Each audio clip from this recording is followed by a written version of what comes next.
प्राचीन काल में कैलाश के राज्य में भगवान गणेश ने एक रहस्यमय रूप धारण किया जिसे देवता भी समझ नहीं सके। यह तब हुआ जब ज्ञान के महान उत्सव का आयोजन हो रहा था और सभी देवता अपना ज्ञान साझा करने के लिए इकट्ठा हो रहे थे।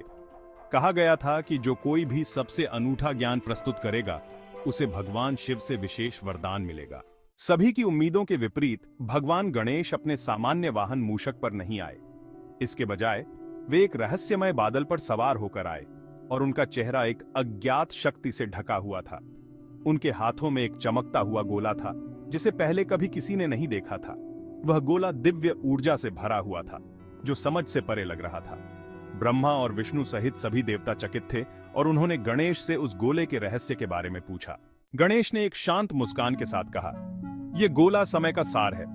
इसमें अतीत, वर्तमान और भविष्य सभी समाहित हैं, लेकिन इसे वही देख सकता है जिसके पास सच्ची बुद्धि है, केवल ज्ञान नहीं।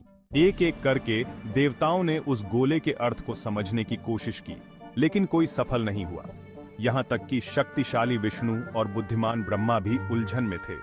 अंत में भगवान शिव उस रहस्यमयी ऊर्जा से प्रभावित होकर गणेश से इसके रहस्य का खुलासा करने के लिए कहा।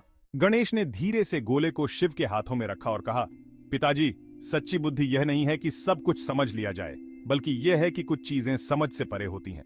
इन शब्दों के साथ वह गोला एक तेज रोशनी में बदलकर गायब हो गया और सभी देवता आश्चर्यचकित रह गए।